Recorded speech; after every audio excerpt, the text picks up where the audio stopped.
Oh, and welcome back to the Ohio State of Mind podcast. It is Monday, 9 p.m. Eastern, 6 p.m. Pacific. As always, I am Chris. To my left, my hetero life mate Josh. Very special guest, very good friend of the podcast, Donovan James. Donovan, you can find him still at the Hoosier State of Mind. Is that correct? Yes, sir. Yes, sir. Donovan, I gotta ask.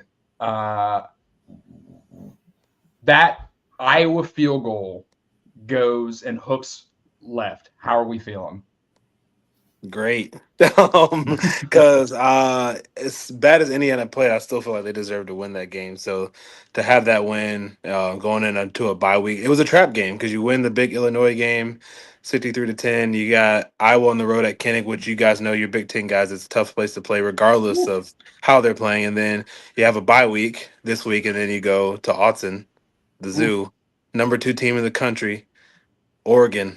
Like biggest game in Kirstie Netty's life outside of maybe the Notre Dame game. So because on the road, Indiana can really, really show that they belong now. Because I feel like Illinois one was great, but it's Illinois. Like nationally to beat Oregon on the road would be insane. But that they can look forward to that now. I think they were peeking ahead a little bit during the Iowa game. They had a rude awakening. Like we're feeling themselves a lot. Missed that field goal. A lot of hiccups. Quarterback got hurt. So Hank Brown had to come in. So just it's team of destiny again, man. I'm glad the Hoosiers got through and for Mendoza and the boys. So we'll see 2 weeks what happens in Oregon. 3:30. They just announced kickoff for 3:30 Eastern time, so 12:30 out there. So it'll be obviously one of the bigger games of the week. Dude, I know you said it was a track game and this and that, and you're not wrong, right? Because you just came off. Listen, I put a lot of money on Iowa, so. It was very obvious to see what was going to happen. But I think Iowa's legit good. I think Iowa's legit good. You know what I mean? I don't know if they're going to be fighting for a playoff spot or anything, but they got one loss to an Iowa State team that might be in the playoffs. I think Iowa's legit good. It's hard to play in Kinnick. I don't think it's going to be a cakewalk for anybody. Chris and I talked about Iowa at length last week, and they've been impressive in pretty much every game that they've played because they've stepped up the competition. Their offense is a lot better. Gronowski's a good quarterback. He reminds me he's not Brad Banks. I want to be very clear. He's not Brad Banks, but he allows the Iowa offense to utilize the quarterback run. So he's like like when Carson Wentz was running the ball at North Dakota State, you know what I mean? Like just a power quarterback, power traps and shit like that. And he adds an extra element there. I don't know if he would have been healthy. I don't know if Iowa would have squeaked out the win, but I don't think there's any shame. I don't think Indiana played bad. I guess is my point. Angelo Pons was out too, though, which is humongous because that's hard. Not hard and soul the defense. Maybe that's Aiden Fisher, but the best player in the secondary. No, yeah, you're right. Lewis Moore. Yeah.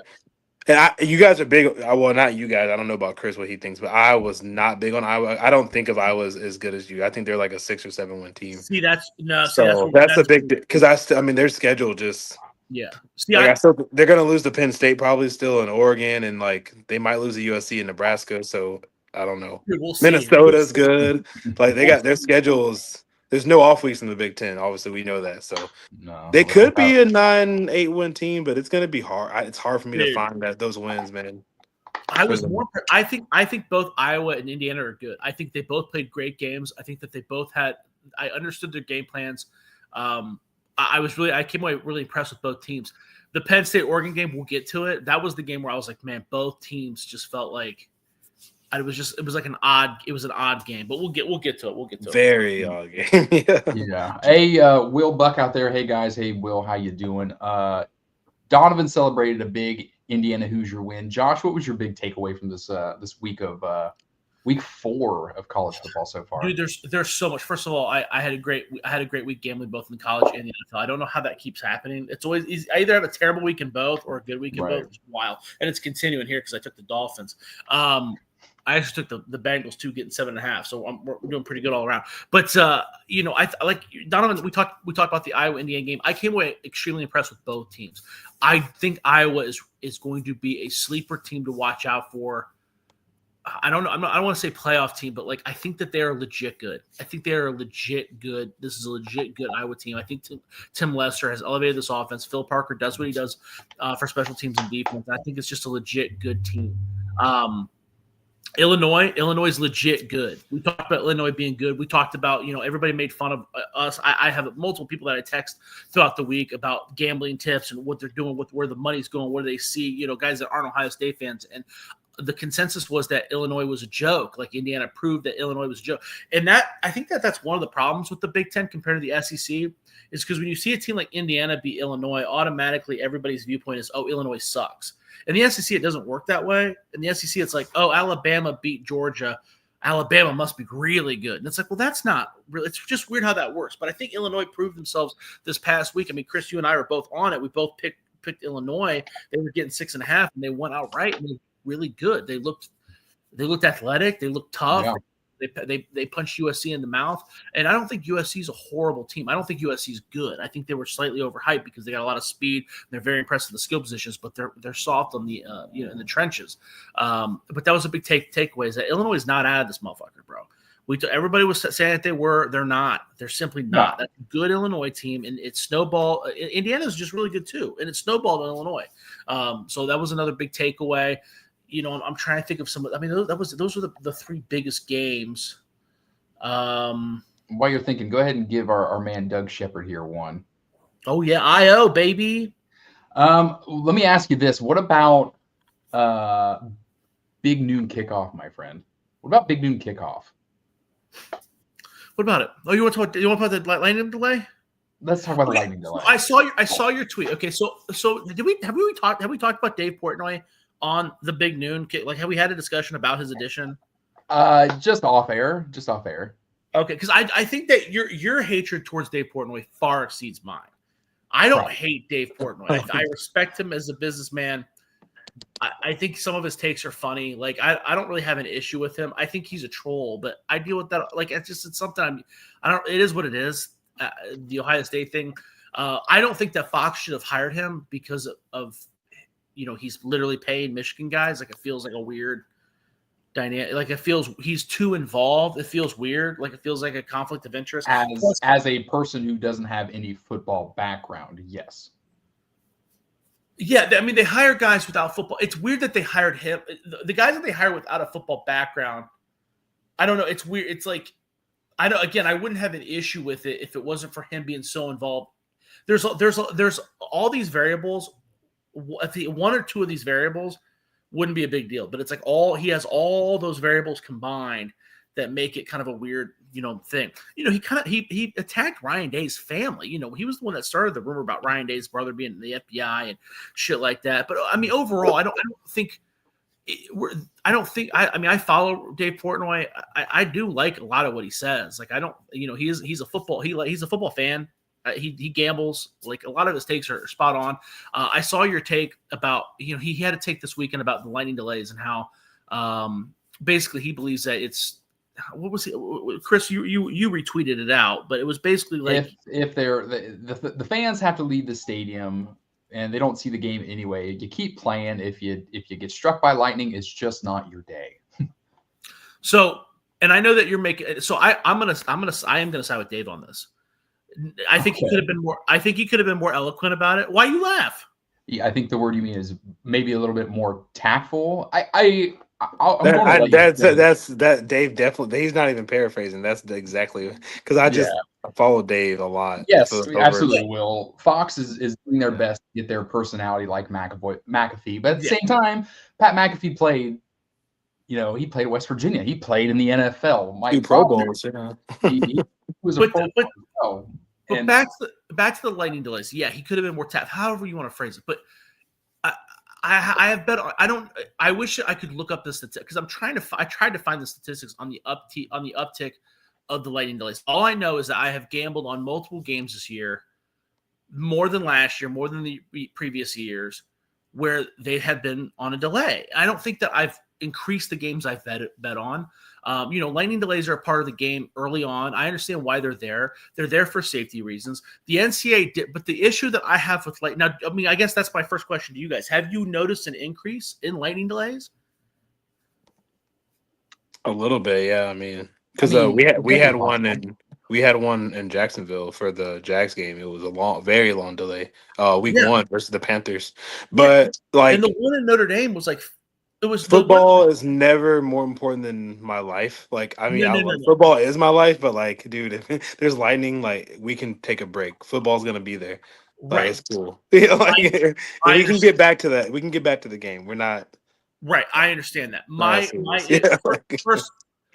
First of all, I understand that, right? But you're talking about an extreme. That's the worst case possible, right? If someone gets hit by lightning, right? But what? It only takes one. Yeah, that Eagles fan got struck by lightning. What was like 2 years ago? In the stadium? It was outside, but still. It was outside the stadium when he was walking to his car, right? Okay, but again, what I'm getting at is, as a player, as an athlete that is participating in this game, that is played, it takes one. It just doesn't need to be like a risk. It's not that serious. I was gonna say it's just. Yeah, like it's an unnecessary risk. Like, you can stop the game for an hour or two. But it's not like you're stopping 100%. It for like 5 hours. Like, my issue is, do you guys see? That's the thing. You're making that face like, Josh, you're retarded. Josh, you're retarded. But do you know? I think you are. It's fine. Do you know the NCAA rules for the lightning delay? Please tell me. Do you know them? I'm asking you if you know them. No, I don't. I'm asking you. So if lightning is within an 8-mile radius, you are forced to take a 30-minute delay. Okay. Seems pretty reasonable, right? I think that rule's been in effect for 10 years or so. I think that was the same when I played high school football. Yeah, sure. Seems pretty. Here's the kicker. Here's where Dave fucked up.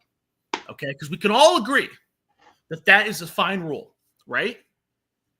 Okay. Logical sound. Yeah. Dave failed to mention the fact that every school also enacts their own rules. So the 8-mile radius is the minimum. So at Notre Dame, when they delayed the game so long that I forgot the game was on against Purdue a couple weeks ago. I remember that, yeah. So long. That's because in Notre Dame, it's a 30-mile radius. What? Why is that so much more? The Catholics care more. Do they? They didn't care, they care more. When Brian Kelly put that little kid on the fucking scissor lift during a practice, and he died. Ball don't stop. You guys remember that when Brian Kelly put the camera guy on the scissor lift, and he died? No, I remember that. Yeah. Yeah. So they have a 30 mile rule, and then Clemson's rule is like 60 miles or something crazy like that too. So that I think that's what Dave was missing. I'm not saying that people should die. I'm saying that it should be more uniform, and it's not necessarily about like the football, but it's to me. You're asking the NCAA to uniform we already know how that's the NFL. I don't know what the NFL rules is. It's probably different. It sounds like I don't know what it is. To me, it's less about safety. Right, I understand that the safety part, but the 8-mile rule has been intact. It's been intact. That's a fine rule. Many schools use it. Many schools use that rule. That's a fine rule. But like Clemson, when they went to their lightning delay, they were losing momentum. And all of a sudden, there's lightning in the area. And their rule's like 60 miles. And it's like, well, that's a little shady. Now all of a sudden, the game goes back on and they're beating Troy. And it's like, well, that's odd. We can sit and you were losing by 3 points before the lightning delay. We can sit and talk about, a football game where, two teams 11-on-11, they're going to play, they're going to have equal possessions, they don't get it, they give it to the next team. I mean, think about baseball, where the MLB playoffs start tomorrow.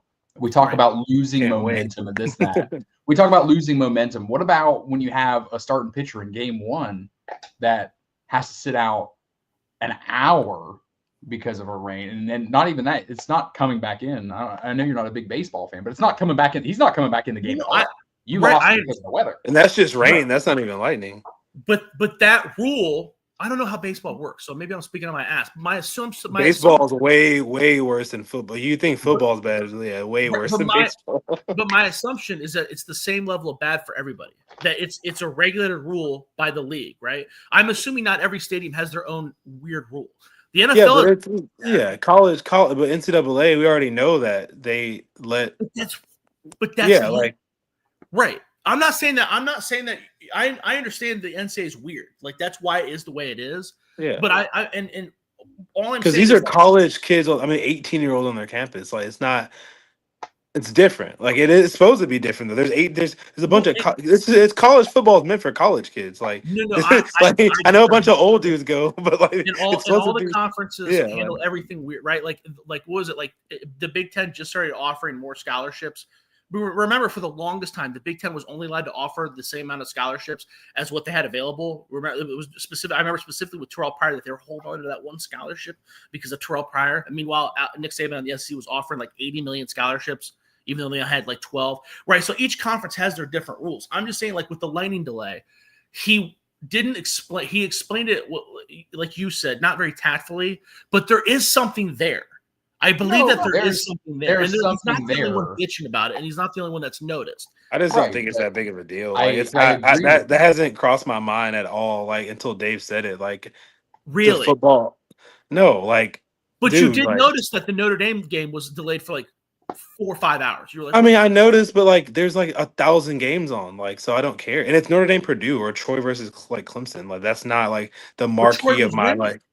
But Troy yeah, but like, dude, there's so many college teams. Like, so like the NFL is different because there's 32 teams. When it happened in Jacksonville, obviously, like I was there, so it was different. But like, there's like 1,000 college football teams, dude. So like, it just didn't matter. It just didn't matter. I guess like this is not. All I'm saying is that there is so much money wrapped up in this now, right? You're paying these guys. People are gambling on every game. And now I have to sit here. I have to lose a bet. Possibly. Maybe it would have turned out that way anyways because the depth of Clemson had. But I lose a bet because there's a phantom lightning delay. When you go to weather.com, there's no lightning within a 60-mile radius. Meanwhile, they're fucking playing at the shoe, and there's lightning 10 miles away. That's just weird to me. Well, it's just weird. It is. I'll give you the closing statement on this that'll satisfy you as well. It's just kind of like the military. You give me a standard, you give me a rule. You say the NCAA says 8 miles. You know, yeah. I can not take away, but I can add to. And each university is entitled to that, yes. And that is obviously based on the university itself. I would assume at the same time the capacity in which the stadium holds and maybe where the stadium is in fact located. And in closing, sure, I understand your take on it and also Mr. Poitenore's take on it at the same time, but him delivering it a little more tactfully, like you said, we had quite the game delay and he had a time to prepare that statement, did he not? Okay. Right? He had he's in a game delay, right? He's a shock jock, though. He wanted like we're talking about it, and that's like what he wanted. Yeah, I mean, he talked about the dude dying, but that he's taking focus. He fucked up because he's taking focus because it is an issue. I do think it needs to be talked about more. I've noticed it more. I know Colby's noticed it more. I know Ryan Max noticed. I know multiple people have texted me like, "What the fuck is going on with this rain delay? Like, what's going on? What's going on with these multiple games?" So it is an issue, and he fucked up when he talked about people dying because who cares? Because it's like, dude. It demeans there's no one knows the fucking rules. No one knows the fucking rules. So everyone watched that and he didn't explain anything. He just bitched about it. He just was like, this is fucking stupid. Yes. And he is on national television with amongst national champion winning coaches and Heisman Trophy winners. And I get that. Then we throw him on there and he's bitching and not putting any thought or tact behind his words on live TV. All I'm saying is it is an interesting topic to discuss because I don't think it's 100% false. Well, I would agree. We're 20 minutes in and we haven't talked any Buckeye football, my friend. We did have a game this past weekend here in Seattle, Washington. I looked 2 months ago, tried to get tickets for this game. They're sitting at right around 2:30. I couldn't be the asshole and just go myself and not take the wife and daughter. And then I tried to get them this last week, and it was every bit about $400 to walk into the stadium. So I watched the game from home. We watched Ohio State come out victorious against Washington 24-6. That defense was bend but don't break. They did not allow the Washington Huskies, who averaged 55.6 points per game, into the end zone. Josh, I'll let you take it first. I've broken down my notes. I take notes during the game. I've got first half and second half notes. I've got some takes. But Josh, Donovan, whichever one you guys want to take it first, go right ahead. What'd you like? I mean, my analysis is going to be short and sweet. I mean, basically, exactly what we thought was going to happen happened. Yeah, unfortunately, I didn't have the balls to bet it.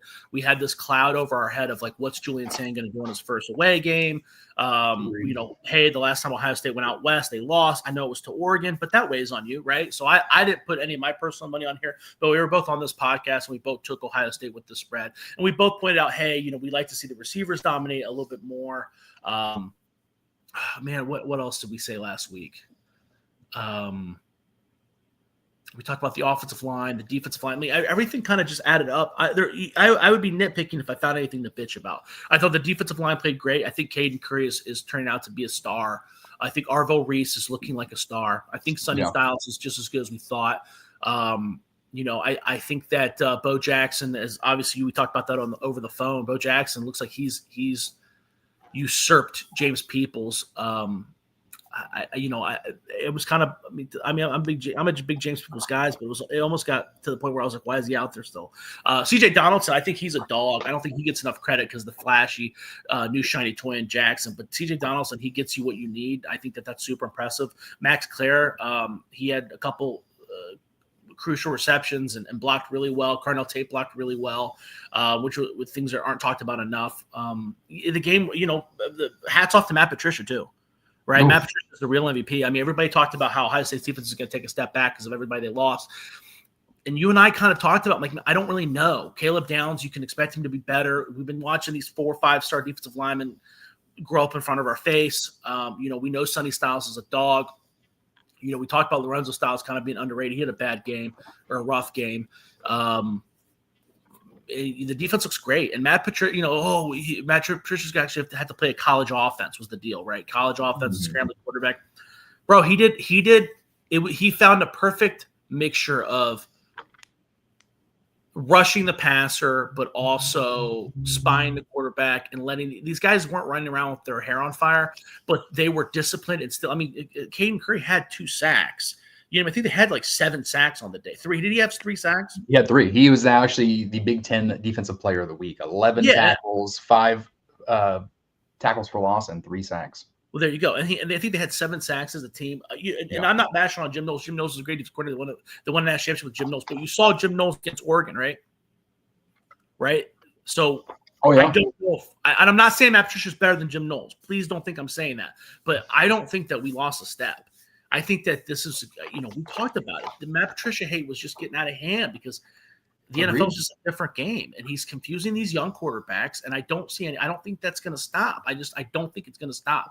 You can look at this Ohio State schedule. They face a bunch of new quarterbacks, including the kid at Minnesota next week. I think that Matt Patricia's in his bag. We can bitch about Brandon and his fumbling the ball. Maybe, but again, we're nitpicking, right? They're still trying to figure shit out. It's still early in the year. We can bitch about Julian saying maybe not gripping and ripping it, but that was also kind of the game plan, right?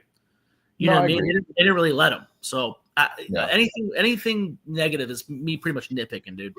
Okay. Donovan, did you catch the game? What'd you think? Yeah, I rewatched it.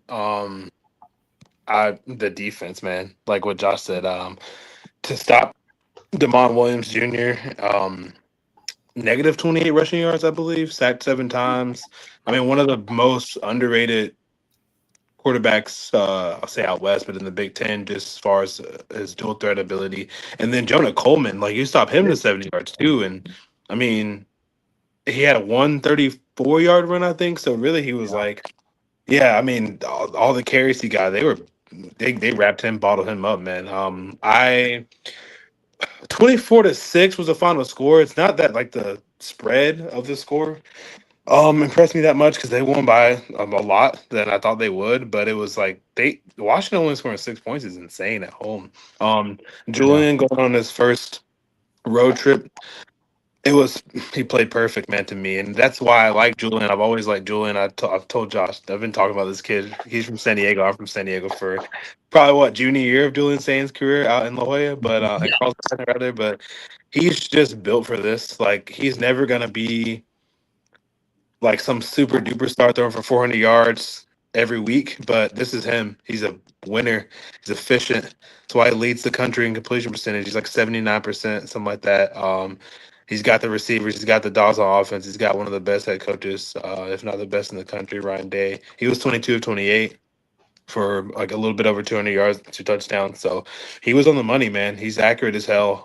And he's just doing insane. That's what he's playing like. But I really wasn't surprised by the offense. Like I said, it was more of the defense. Both Cadence, I think McDonald and Curry Oof. mentioned. Okay, I just too. man, like coming into the season, like Josh was trying to sell me on what he just said, and everything Josh said is true. So I have to give you a huge pat on the back for that because I was like, hey man, mine wasn't really Matt Patricia. Mine was more you lost so much, like the heart and soul, the Jack Sawyers, the JTTs, and the Caleb Downs is the best defensive player in the country, but him and Ruben Bain, I would say. But you got those guys, you just can't replace that. I don't care how many 4 or 5 stars you have, and I know the guys because I do recruiting, but this defense might be better than last year. Now, the schedule, it gets tougher, obviously, but it's like I think Ohio State's schedule is perfect because it started off so hard versus Texas, and that is a really, really good Texas team. I think they're kind of underrated now because people are kind of just like, they lost to Ohio State, they got their ass kicked. But I'm like, that's a really good football team. Obviously, they play Minnesota, which we'll talk about night game. I love their new quarterback they replaced. Max Rosemary is really good.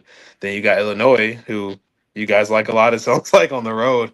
And a get back game for Illinois. They can kind of show people, hey, we're for real. And then, obviously the Penn State and Michigan down the line. You got the trap games with UCLA, Ohio State, whatever. Or excuse me, Wisconsin, all that. But just looking at their schedule, it's like works out perfectly for me.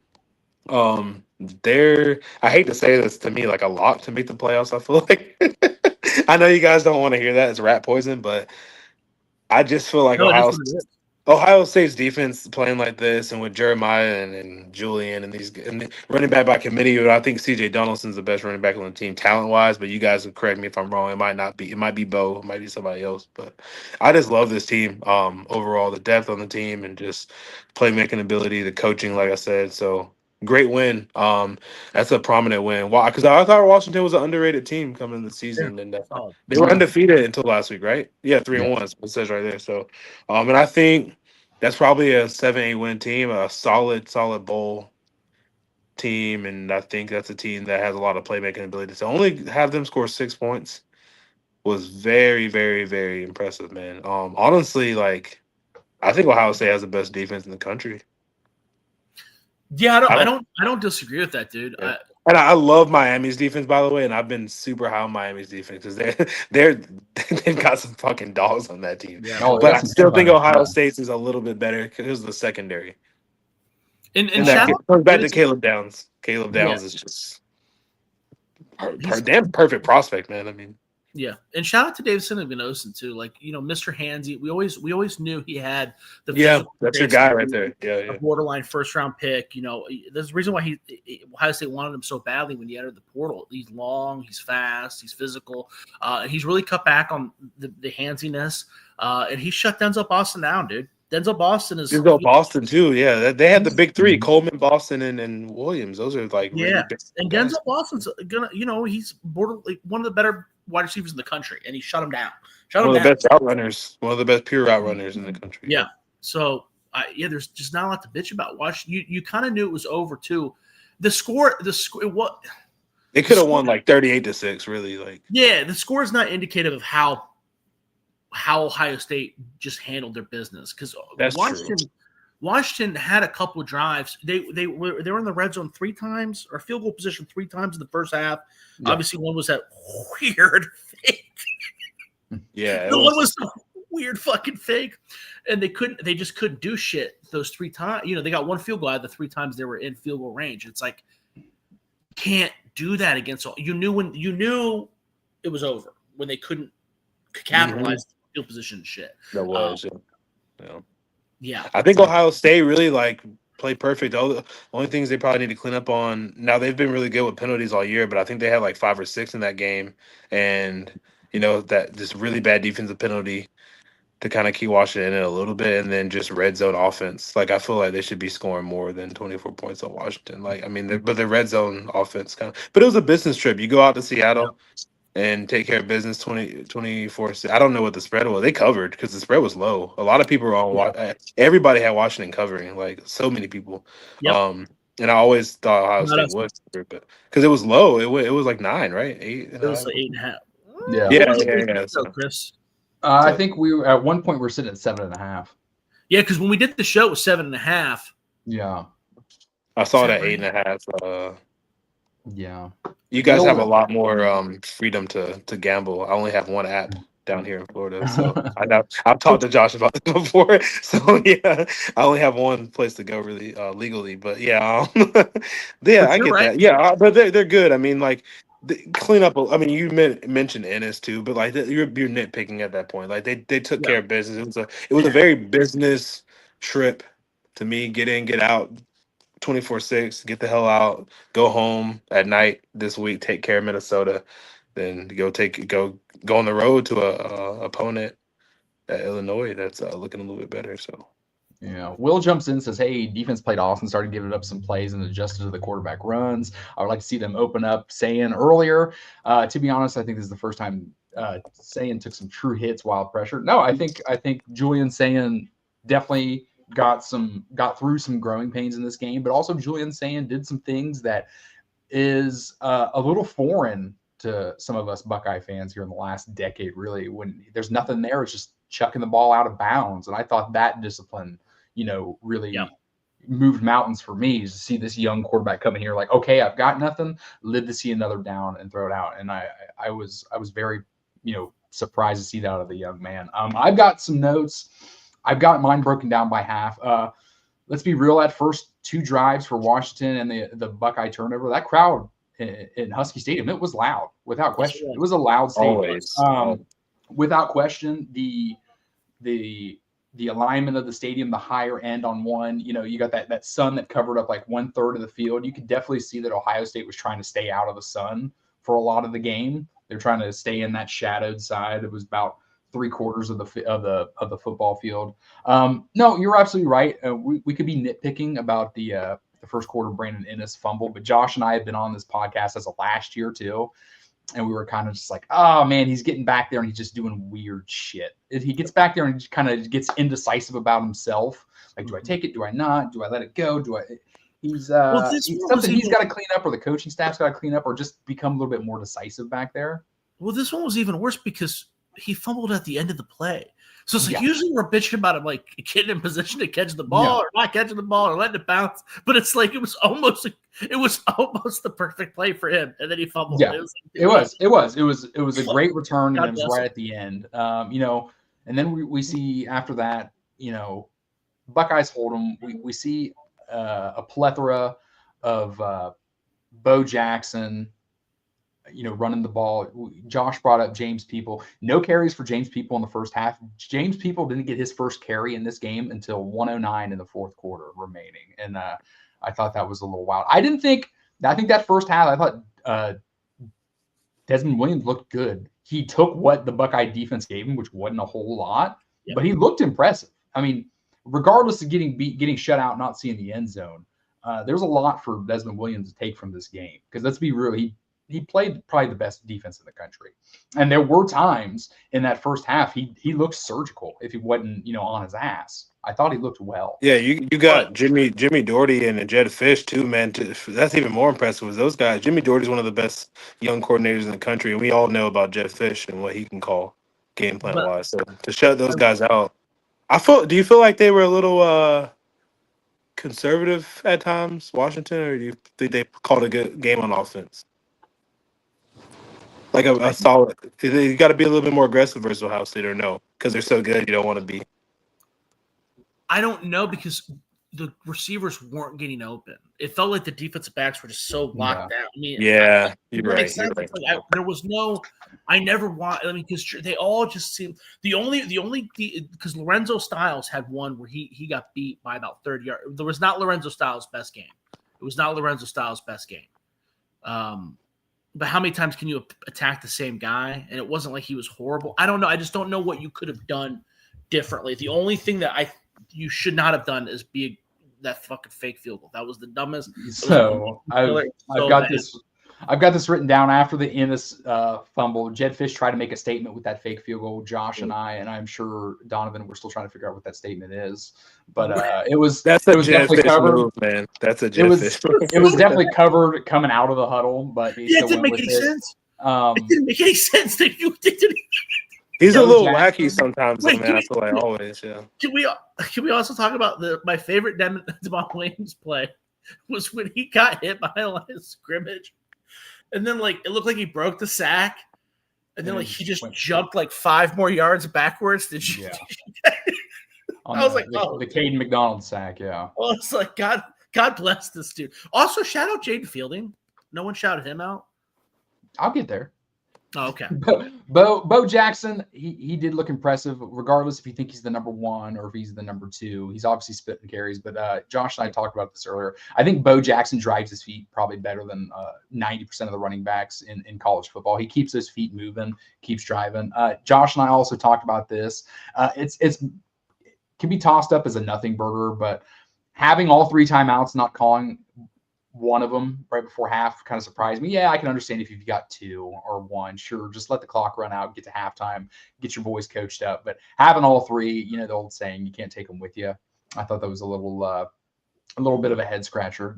Going into the second half, Buckeyes came out blazing. They started chewing up the short pass game. You assume they were starting to maybe a little 5-yard out to Jeremiah Smith, a little 5-yard in Jeremiah Smith. It looked like 3 straight plays just to Jeremiah Smith, just saying, hey, I'm better than you. I know it. And you were hoping maybe the Buckeyes were going to lull him to sleep. Carnell Tate comes with a nice catch over the middle there, gets down to the 1. Donaldson brings it in. We look great. Right after that, we had great, that drive itself, it was hindered, by a hands in the face penalty. It ends up being 1st and 22. Let's be honest, Buckeyes kind of get bailed out by arguably one of the weaker roughing the passer calls you've ever seen. They really did. I'm not going to sugarcoat that one bit. Can I just say though, that was bad. It was bad. Okay, so now I'll be against Dave Portnoy here. Because Dave Portnoy also tweeted about this, and he called it's very clear that Big Ten refs are in Ohio State's pocketbook. Yada yada yada. It was egregious, but it wasn't like the Wake Forest game where the dude was 5 yards offsides on a game where it was tied right before. Does that it wasn't? I don't. Did it impact the game in such a way that you're looking back on that situation? Did it? Wasn't. It wasn't egregious enough for me to go to social media about it. No. The call was bad. The call was bad. I just don't know if it impacted the game. I don't know if it defined the game. No, without question. They were going to score anyway. Like I said, you had the check down to Carnell Tate, brings it all the way to the 2. And that's what really impressed me was actually the discovery of Julian Sand. We see Julian Sand come back and he's kind of just doing one read. You go back and watch that big gainer to Carnell Tate. He checks off 1 and goes down to the third read, gets it down to Carnell Tate. Looked awesome.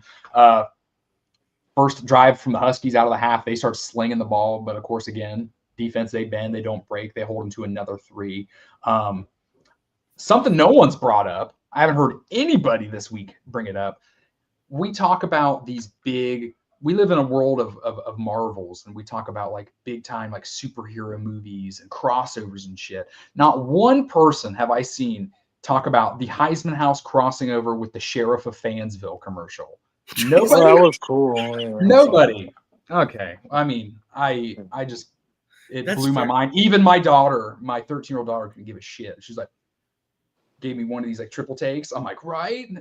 She noticed, huh? Oh yeah, she does. What is why is Haas pulling over Baker? Right. What else? Philip Daniels had a couple dumb penalties, 2 penalties in the same drive. Buckeye settled for a field goal. Like you said, Julian Fielding looked good. You're off the Fielding hate train. Of course you were after. No. Because I always loved Jaden Field. Remember, I was like, he was hurt. He's hurt. Leave him alone. Well, we knew that after big natty win, absolutely. But he was the first athlete that held my son. Look at you. Okay. Hey, no, but go back to the Philip Daniels one. Yes, the one penalty was blatantly dumb, but that one holding penalty, I didn't mind it so much because he got fucking beat. Does that make sense? No, so I get it. But it was bad because it was big yards, but like also I'm pretty sure that guy was going to destroy Sand because he got fucking beat. So it's like take the good with the bad, right? Yeah. You brought it up earlier. The Caden McDonald grown man strength on 4th and 2 was a marvel to look at. It looks like he almost gave him a reverse Sub-Zero instead of a come over here. It was a get out of here kind of thing. Threw him another 5 yards. That was impressive. We sat and complained early in the first half or in the first quarter of Buckeyes going for it on 4th and 2, and it was a simple give up the, up like the 5-hole, what have you. And I'm sitting here saying, hey, come on, we had an offense that was ran by Chip Kelly last year. I wanted to see a little bit more creativity. But, as the football gods do, they come back in that fourth quarter. It was the simplest, most, fake give, roll out to the running back in the flat to CJ Donaldson. It looked great. Obviously, it's going to look great if it's wide open, but sometimes simple is better. Just wasn't in that first quarter, but what have you. Well, that was another thing I was thinking about, because we talked about that over the phone. Why not utilize Keenholz in those situations? In those short situations where you can allow, either the running back's going to be wide open or it's a play action. Keenholz is more athletic. He's bigger. He provides a run threat. So you can throw him out there. Obviously, they believe he's capable, right?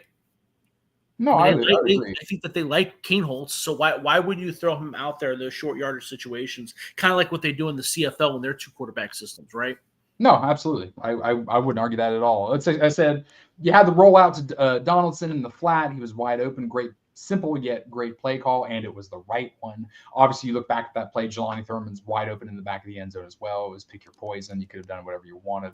At the end of the game, close it out. Great open field hit by Scott Jr. there, and how the Buckeyes play. You show out on special teams, you're going to find yourself on the field. If you look back at that last drive of the ball game, there's a couple different 1 wide receiver, 2 tight end sets. That 1 wide receiver, you're expecting it to be maybe Mylan Graham or some of these other, receivers we saw show out in the spring game. Hey, you make the great play. Scott Jr., he's the 1 wide receiver out there. He's getting snaps, good on him. You show out for special teams, you'll find a place on the field. Also, biggest takeaway of the game for me, honestly, 6 possessions for the Buckeyes the whole game. 6 possessions. Yeah, that one, the first drive they had in the second half was like 8 minutes long, right? Yeah. That's incredible. That's incredible.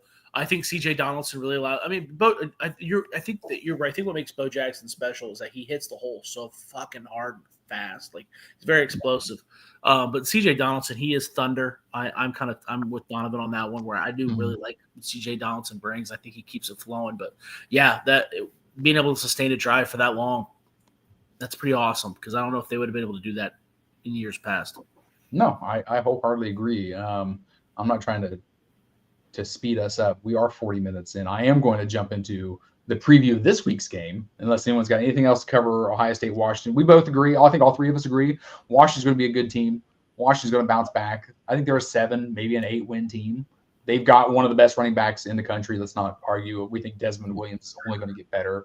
Denzel Boston is a stud. Buckeye son and all that. So that kid Roebuck is not too bad either. Roebuck had a very nice game. Very nice game. He did. Right, true freshman, right? Yeah. I believe so. Yeah. Yeah. But we still anticipate big things from Washington. We do have a matchup that's now slated for 7:30 Eastern. Is that correct? This week, 7:30 Eastern. Sir. Yes, sir. That game is on NBC or Peacock, whatever your television or streaming platforms allow. Buckeyes, 7:30. Minnesota comes on in. Minnesota, new quarterback's been implemented. A lot of people liking what they're seeing with the quarterback from Minnesota. Also, last 2 weeks, their absolute stud, Darius Taylor, he has not been able to suit up. I don't know if there's been an update on him either, but I'd be very interested to see how that plays out. Minnesota's looked a lot better than a lot of people expected, I think. Yeah. I mean, I really do. I think they've showed a lot of grit and guts here in the first 4 weeks of the season. I thought they've looked much improved. Josh and I are both PJ Fleck fans. We like, he's a disciple of Jim Tressel. How can we, root against that guy there? But well, I think he's okay. I like him more now that I've talked to him. I'm one of those guys where it's like, oh, would you let him hold his baby or hold your baby there? Yeah, he'd hold my. Okay, got it. I've heard he's kind of a dick, though. It should be known. I can do that. Great Minnesota at night and Penn State at noon. Oh, buddy. Well, that's for next week, Will. that's for next week. But takes on the game. Donovan, what's your takes on this game? 7 p.m. Eastern.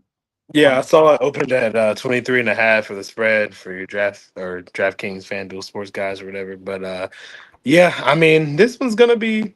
I mean, I think it'll be an interesting game just because I'm a huge fan of Drake Lindsay, man. Yeah. Freshman of the week, 2 weeks already. Throughout the season, he's special. He replaced Max, in the NFL now. I think he's on the Vikings, if I'm not mistaken. So Mhm. Drake Lindsay is going to be special. He's a young quarterback. He just turned 20 last month, and Arkansas legend, if you know about him. His family, the grandfather played there, dad played there, great grandpa played there. He didn't go there. He went to Minnesota instead because he loves PJ Fleck so much. That's right. So PJ Fleck is doing the damn thing, getting guys like Drake Lindsay coming in, Gatorade State Player of the Year twice in Arkansas, back-to-back years. So Drake Lindsay's great, but as great as he is, Darius Taylor, AJ Turner, Marshall transfers out. Then at running back. He's out for the year.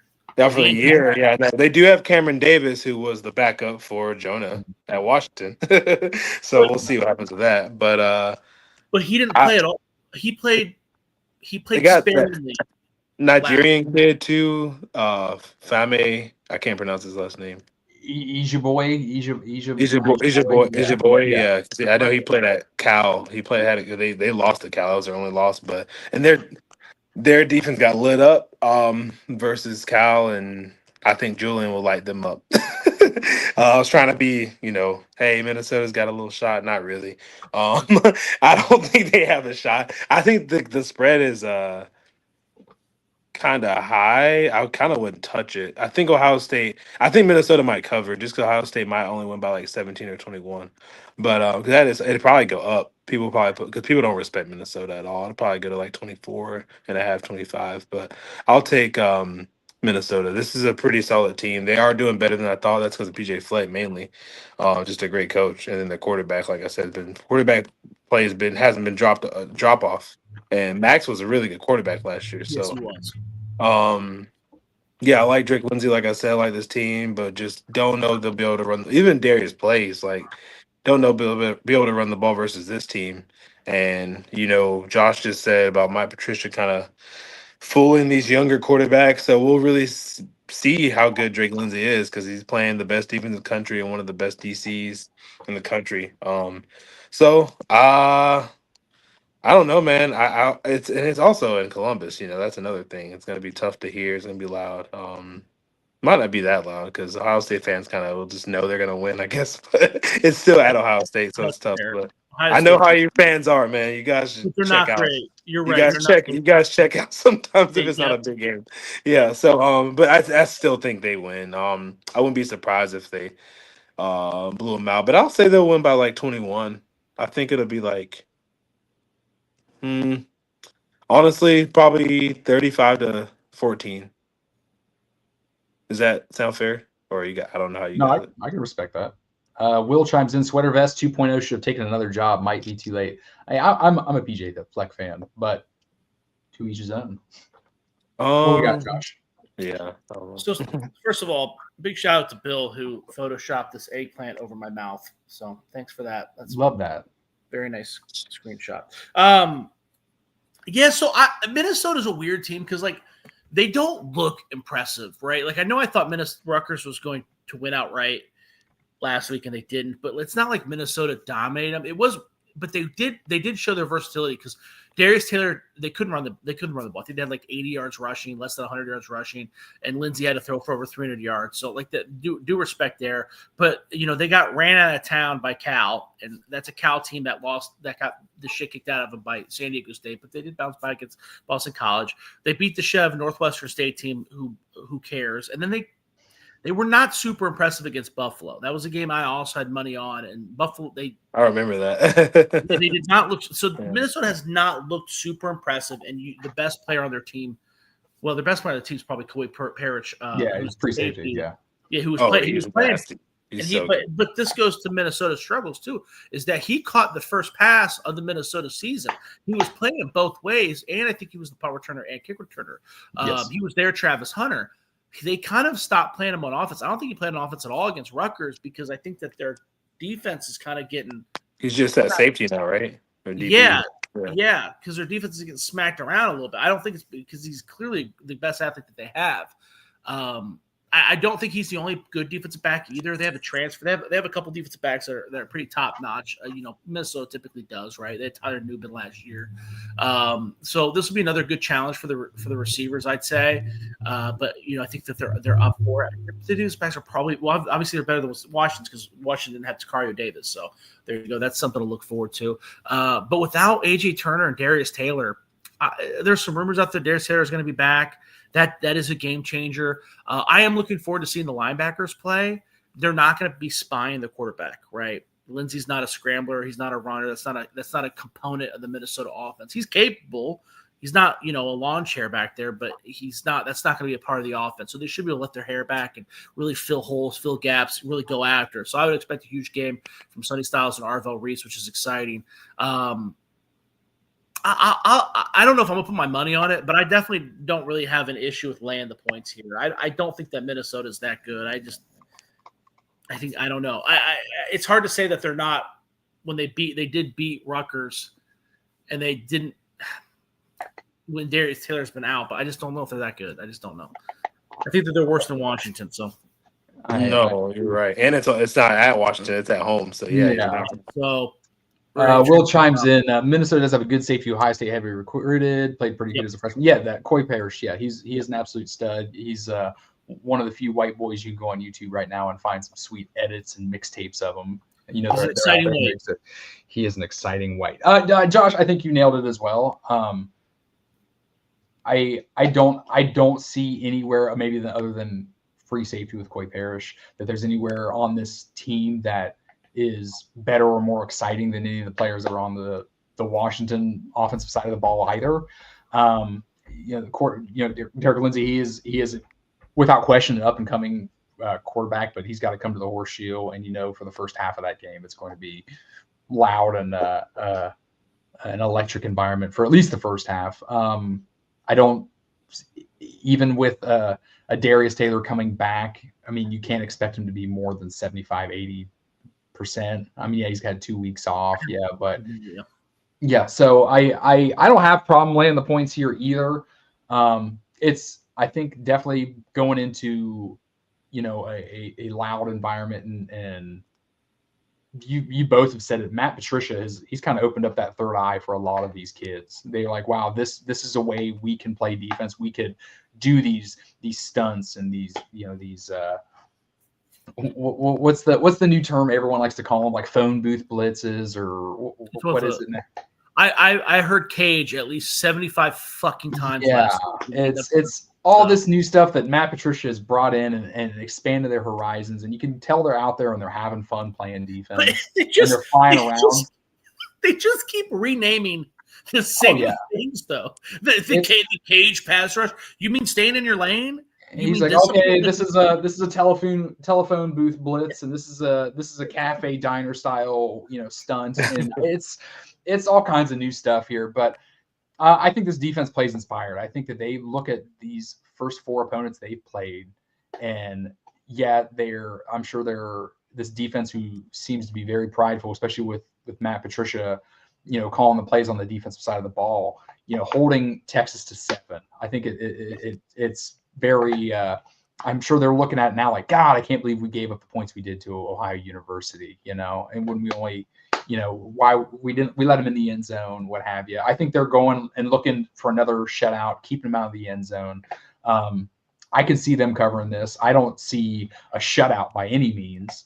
I think there's going to be a time where Minnesota's going to break free here, and then there's maybe even early in the game we're going to sit there and I'll be on the couch motherfucking my TV up and down, like, how could you do that? But the Buckeyes will right the ship, and I can see the Buckeyes covering on this one.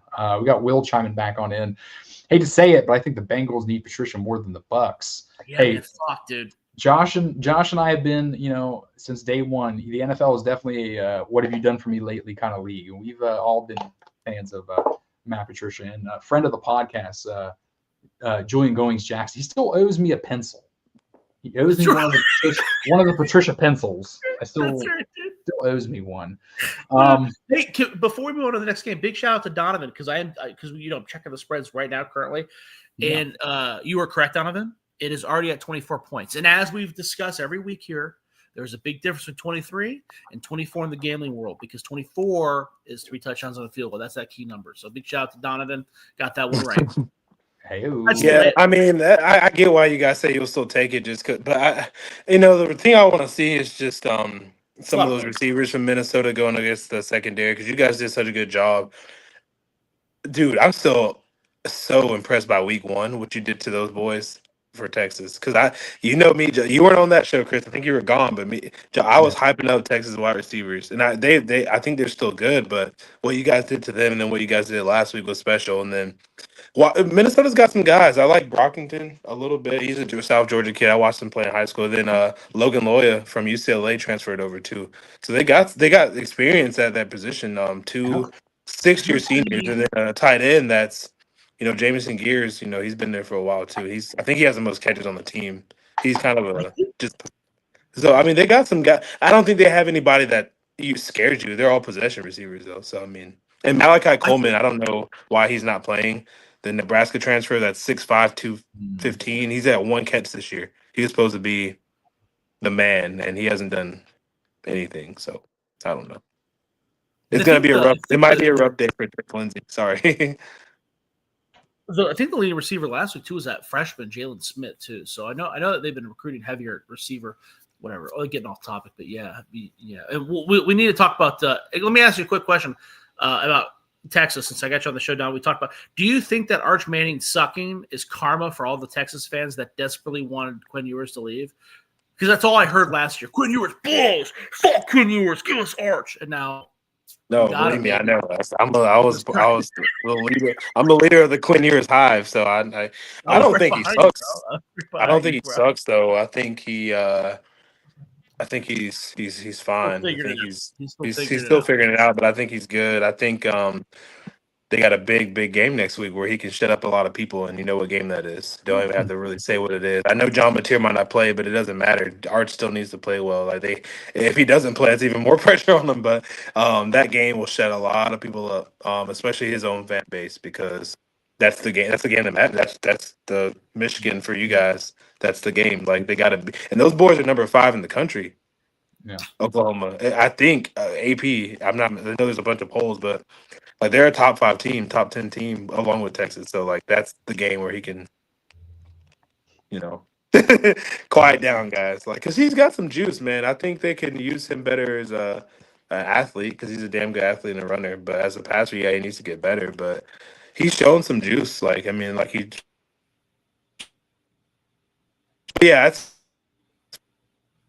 They run Quinn out of town, but I don't think it's karma. I think they're fine. Like, I think Arch will be good. Are you seeing? And if not, Dia Bell's coming in next year, so another 5-star. Will chimes in. Penn State with UCLA. What's the spread? Maybe 50. We're gonna get through these Big Ten picks. We're gonna do a rapid fire here. Will I will tell you currently as of Sunday when I went ahead and put these up. Penn State was a 27-point favorite. Line has probably changed. You're looking at the graphic on the screen now. We've got our slate of the Big Ten Week 5 games. Those times on the right-hand side, those are West Coast times. Please ignore them. It's just what time I watch these games, my friend. I know you all can be jealous. I get to watch Wisconsin just get absolutely manhandled in the big house at 9 a.m. West Coast. 9 a.m. is crazy. Yeah. 9 a.m. I get my coffee in the morning. All the girls are still asleep. I love it. Donovan. Wisconsin, what Josh and I have argued, well, not really argued. We have said maybe the last 2 or 3 weeks now, maybe the worst team in the Big Ten. Wisconsin coming into the Big Ten, into the big house, taking on number 20 Michigan, and we all the spread for this one as of Sunday was Michigan 16.5 points. Josh, who do you got? So that spread is still 16.5, still staying strong. Okay. This is going to be a chalk weekend for me, dude. I don't know if I'm going to bet this, but I definitely have I'm going to be strongly considering laying the points with Michigan, dude. Wisconsin blows. Wisconsin blows, and Michigan looks good. That's as simple as it is, dude. Wisconsin blows. Luke Fickell should not have a job right now. I agree. Donovan, we take in Wisconsin, we take in Michigan. Yeah, we might not have a job that much longer, so we'll see. Because these boys. I mean, look what happened to Sam, and Sam's such a nice guy, but it's time. Hey, it's time to go. Or 20 years for Gundy, still got you can't you can't keep these guys around anymore like that. Yeah, I mean 16 and a half. I'll take that. That's still too high for me. Like I probably would take Wisconsin just because it's just a high spread for a Michigan team that's not really explosive enough for me. But yeah, I mean, I think they'll win for sure. That's a lock W at home, noon kickoff for us. And then yeah, Billy Edwards, Danny O'Neal, doesn't matter. I don't know who's playing, but I don't give a damn. Unless it's Russell Wilson, they don't have a shot. Prime Russell Wilson, they don't have a shot. So yeah, give me Michigan by 14. Okay, Will jumps in. Fickle gone this year. We can't see a scenario where Luke Fickell keeps his job after this season. Michigan at home, Big Ten opponent. They had the bye week last week. I got no problem with 16 and a half for Michigan. Give me Michigan. Same game is on Fox, noon Eastern. Next game, we got Illinois going to Purdue. That is also a noon game. You can find that on the Big Ten Network. We've got in this one, Illinois, a 10.5-point favorite as Sunday going into Purdue. Give me the Fighting Illini to cover. Yeah, man, it was kind of nice of the Big Ten to give the Wisconsin and Michigan both bye weeks the week before they play each other. I feel like it's like even ground. So I thought that's kind of cool. But yeah, man, I'm with you. The spread actually changed. It's moved down to 9.5. Okay. Who's been on Purdue? I don't know. No idea. Barry Odom is a great coach. He's a great hire. He's done a lot. You can already see that. But they got trounced by USC. Our boy Ryan Brown too, by the way. Yeah, I love Ryan Brown. Brian Brown's look great. But they got trounced by USC, who just lost to Illinois in not dominating fashion, but it was pretty clear who the victor was. So yeah, Illinois should cover that. Let's rock and roll. All right, love it. I might bet on that game. Trappy game for Illinois. That's why I get it. Blowout loss by 53, emotional win, storming the field, which I don't know why they stormed the field, but that stormed the field game last week versus USC. Then you go on the road to sleepy West Lafayette before you play number one team in the country, right? At home. They're going to look ahead? They're going to look ahead from the Oak and Bucket? The battle for the bucket? No. I don't think – no, I'm just saying I get why. I get why it's not. I would take I'm taking Illinois. Yeah, they should win this game. And I think they win by 2 touchdowns. Wait, so I guess I do have them covering.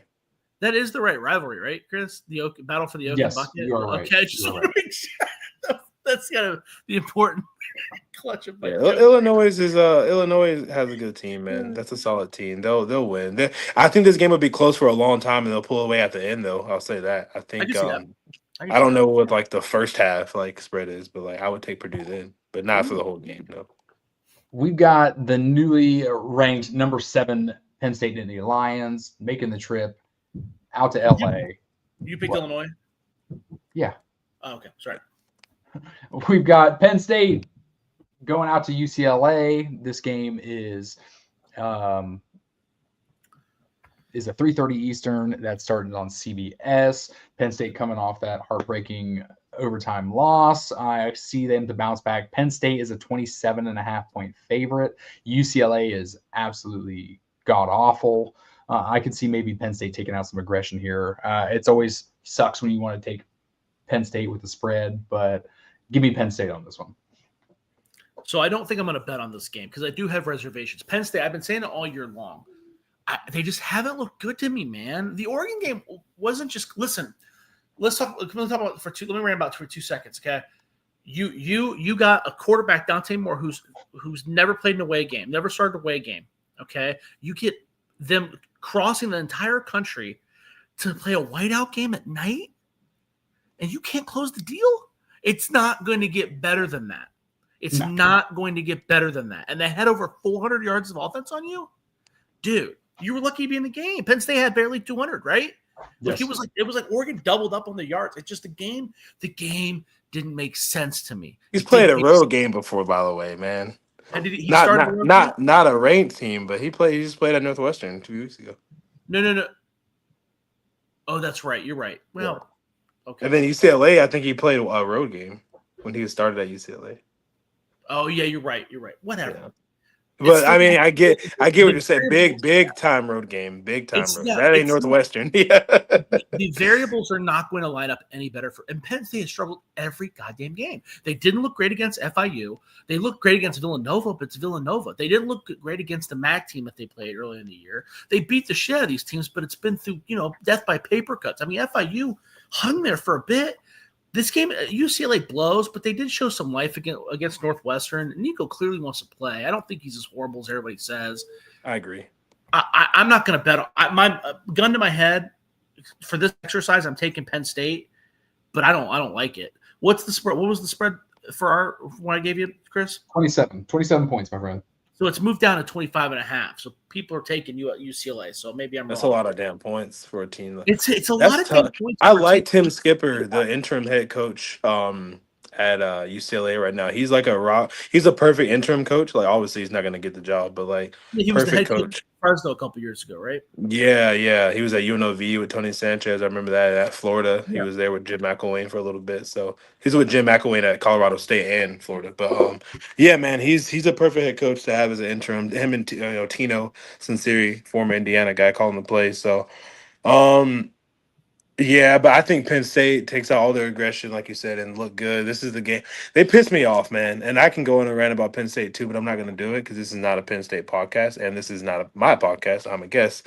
But they piss me off because I picked them to win the national championship and the Big Ten. And yeah.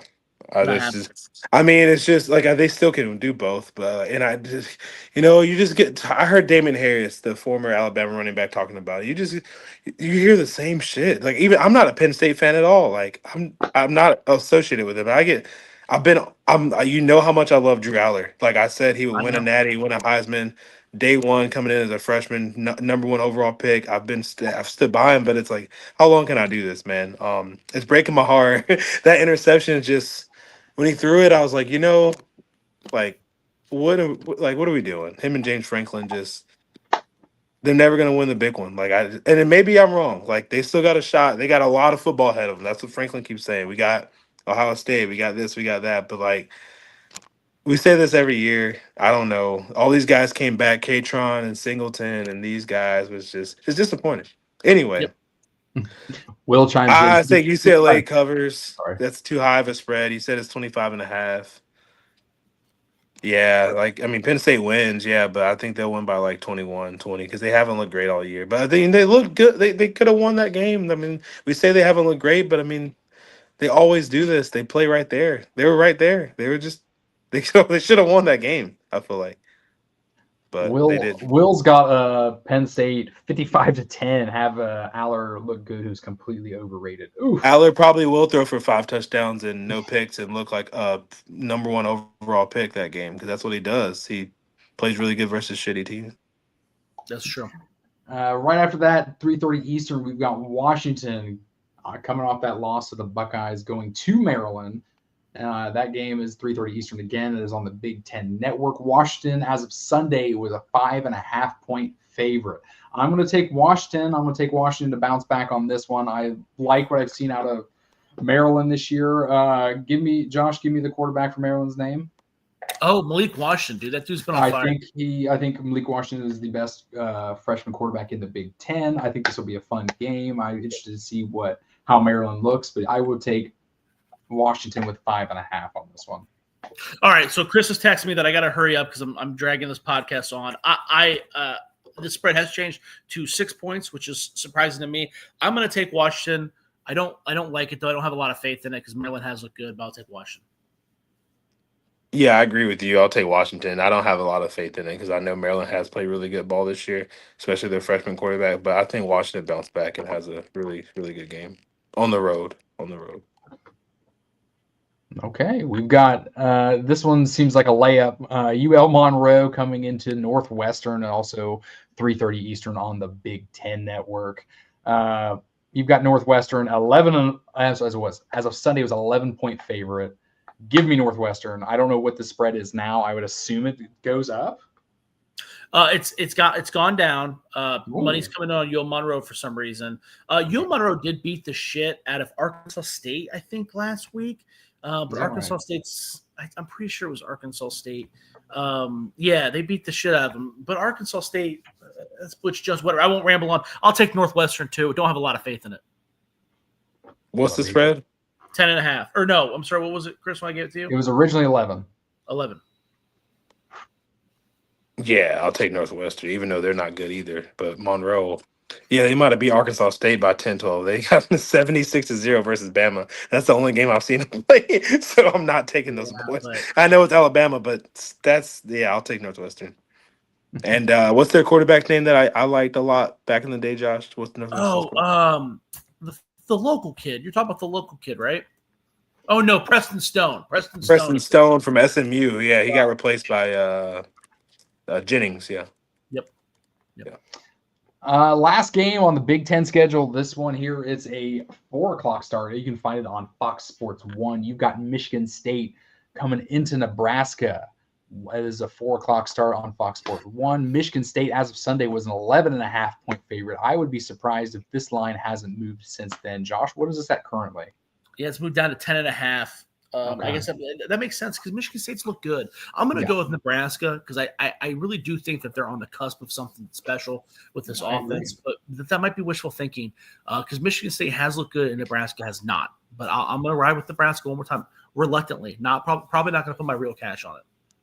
No, I agree with you on this one. I think Nebraska has tasted what they could be, and especially they just realized against that Michigan offense when they lined up and said, hey, we're just going to continue to run this ball for the next 5 minutes, and we dare you to stop us. I think Matt Rule, that bye week after that Michigan game is going to do this team some good, and I'm going to take Nebraska on this one. I agree with everything Chris just said. I got Nebraska big. I actually like this spread a lot. I've been kind of on the line of these spreads, but I think Nebraska, this is a get right game, kind of like we are amazing. Not we are Penn State, but we're a damn good team. Nebraska at home. Yeah, I'll take them big by 24 points. Ooh, love it. That's the Big Ten Week 5 spread. No Friday games this week. Every game for the Big Ten is on Saturday. You can catch them all between Big Ten Network, Fox, CBS. Obviously, Buckeyes, they're going to be on Peacock. Josh, you've got a friend of the podcast that we're going to give a shout out to. Let's go ahead and get that right.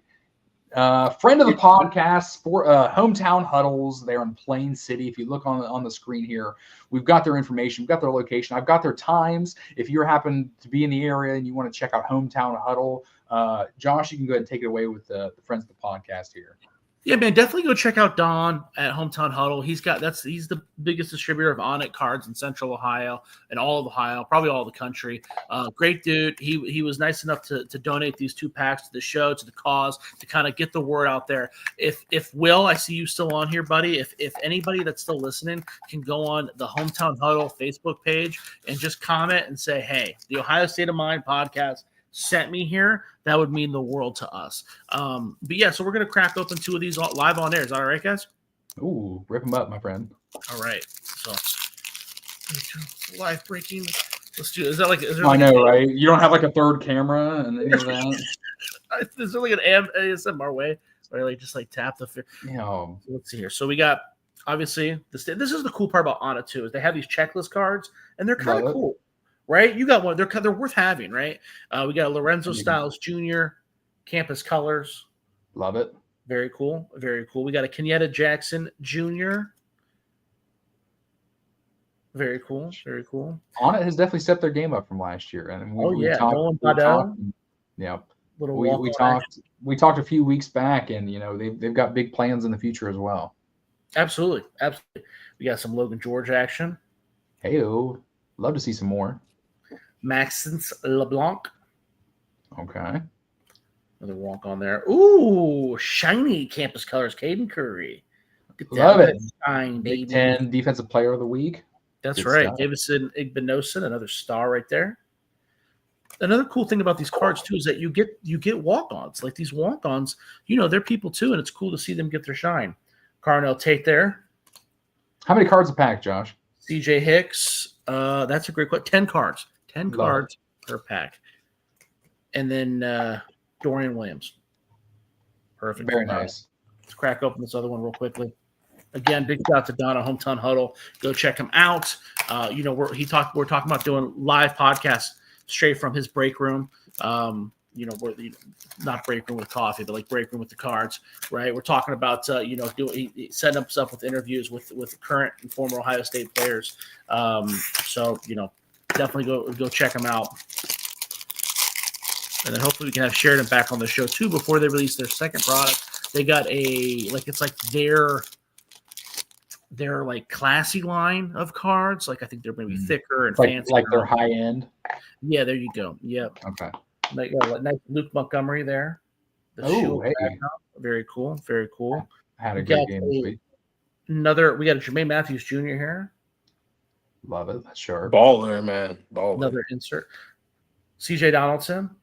Hey. So CJ Donaldson actually has two on. This is his third on it card. The first two were with the West Virginia. Trajan Odom, freshman there. Nate Regal. Hey. Oh shit! Is this one's kind of? Oh yeah, blue or teal. Carson Hinsman. Very nice. That's very nice. Very cool. Zach Hayes, another walk on there. Get your shine, Zach. Brendan Inky Jones, walk on, but he sees time. He plays with special teams. Another CJ Hicks, and then a Will Smith Jr. at the Legacy, the Ohio State Legacy, who's been playing well, mind you. So that's pretty cool. Won't argue it. Very cool cards. Very cool cards. But get over there to Plain City. Go check out Hometown Huddle. I've went and I've checked out their social media as well. And you said his name Don, yes. Yes. Yeah. A lot of cool unique products in there at the same time. We're talking singles, we're talking packs, we're talking cases, we're talking hobby boxes. And he does a lot of cool things and rips with the kids as well. Yeah. He's got like Pack War. They got this game of like Pack Wars where like you open up a pack, they open a pack, whose pack's better. He still has some on it national championship boxes too. He does ship. So if you guys are interested in trying to get a national championship box still there, I know they're sold out online. He does ship. He is the most reasonably priced on it dealer I know. So that's also something to look into. He works closely with a specific grader too. It's kind of cool. They customize the colors on the grades or on the slabs, which I think is pretty cool as well. But yeah, they got a lot of action going on there. Like I said, he does ship. So definitely check out their Facebook. Let them know the Ohio State of Mind podcast sent you. And that would help us out and help him out a lot. Hell yeah. Again, Hometown Huddle in Plain City. They are open Tuesday through Saturday. Those times are listed there. Check them out. Help out some. Go and spend your money in some local business, and go ahead and find you some sweet Buckeye cards there. Donovan, this week coming up, we got anything exciting? Oh man, a lot of good football. Like I said, Indiana's on a bye, but there's still a lot of good quality football games this week. The schedule's great. NFL. A lot of great games too. So, I guess the most exciting game for me is NFL, just because I live in Jacksonville. We're 3-1. Get to host a Monday night game, which never happens in Jacksonville, versus the Kansas City Chiefs. So we'll really see how good we are. I'm so excited, so excited for that game. I went, hey ooh. Well, hey man, it's tough, but it's just that like living in this city, knowing like we never get primetime games is just fun. Like a Monday night game hasn't been played in Jacksonville and like at home in 5 years. So awesome. Gotta take advantage of it. So I'll be there at the game. Hell yeah. So it'll be fun. But yeah, and it's like college football. You got Miami, Florida State rivalry renewed, but all the Big Ten games you just mentioned. You got Vandy going to Bama, which is big, game day there, Pavia versus Bama again. So it's going to be a lot of good games, a lot of fun, a lot of make or break weekend, coming up for a lot of teams. Absolutely. Josh, big plans for the week.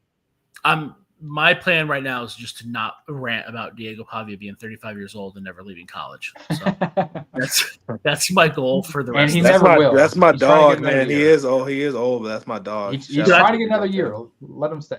Let him Van Wilder. Damn him, dude. I loved him when he was at New Mexico State. I loved him, and he fake pissed on the New Mexico field and shit like that. But now he's 35 years old. He's my age. He needs to move on. He needs to go work at a goddamn Enterprise and move on. It's always Enterprise for Josh. It usually is. I don't know what's your thing with. I gotta tell my friend Tyler's a manager at Enterprise in Jacksonville Beach. I want him to listen to that. He'll love that. He wants to hire more people, so that's perfect. You need to like link up with it. They used to have those commercials. Remember, like the girl would be playing volleyball, and then like space would change behind her, and she was behind her. I do not. I don't not remember that. Yeah, your former NCAA athlete, Chris. You know what I'm talking about, right? Yeah, Oh yeah. I do now. Now I know what you're talking about. Yeah.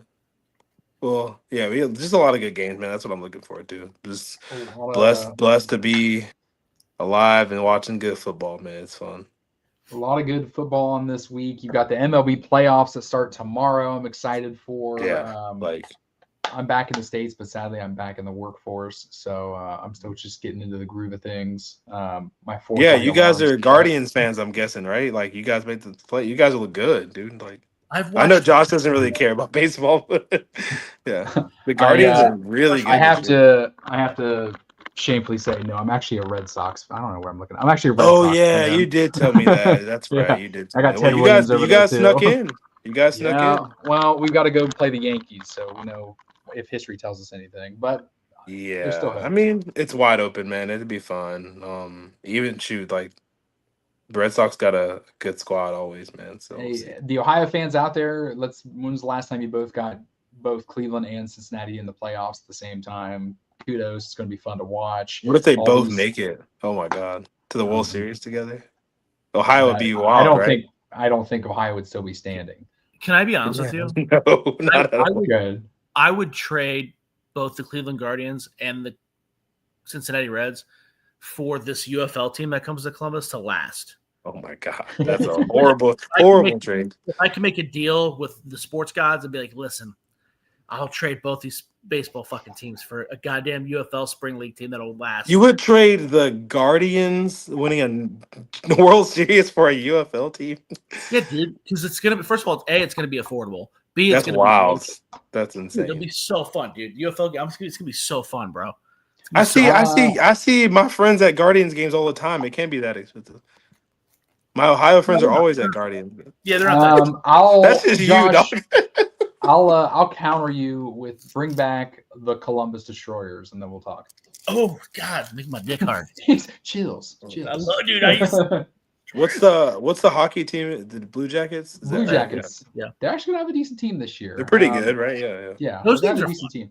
Well, they get the Winter Classic this year. The Winter Classic for hockey is in the big house. It'll be the Columbus Blue Jackets and the Detroit Red Wings. That'll be a fun one to watch. That's dope. But getting off track, of course, we will be back next Monday. Same YouTube channel, same time, 9 p.m. Eastern. And on Spotify. And on Spotify. You can find me at CRunning15 on X. Donovan, where can we find you? Yeah, find my work at SEC Unfiltered right here, and then Hoosier State of Mind over on Fansided. On Twitter, X, whatever, at Don James Sports. The name remains the same. I appreciate Chris and Josh always for letting me rant and talk about stuff on this show, football on this show. So I really appreciate you guys. I hope you have a really, really, really good week, man. And go Bucks. Go Bucks. And go Bucks. Yes, sir.